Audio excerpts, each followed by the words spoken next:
এই জায়গাটিতে কিছু সাংবাদিক সহ এসেছিলেন যে এখানে যে পানির হাউসটি এসে এই পর্যন্ত কিছু উদ্ধার কাজ দেখানোর জন্য।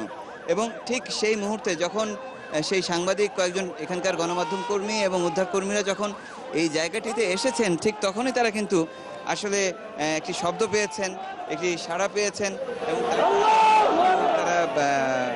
মানে এই খোঁজটি পাওয়ার সাথে সাথে তারা যখন একটু ভেতরে আলো জ্বালিয়ে একটু টর্চ দিয়ে একটু ভালোভাবে খোঁজ নেওয়ার চেষ্টা করলেন, তখন দেখা গেল যে সেখানে একজন মহিলা, তিনি বেঁচে আছেন, তিনি হাত পা নাড়ছেন এবং তিনি কথাও বলতে পারছেন।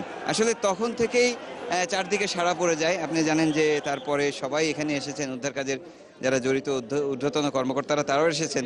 তবে উদ্ধারকারীরা যেটি বলছেন যে একেবারেই তিনি উদ্ধার কর্মীদের উপস্থিতি পেয়ে তিনি নিজেই ডাক দিয়েছেন সেই উদ্ধারকারীদের যে তিনি বেঁচে আছেন সেটি জানান দেওয়ার জন্য।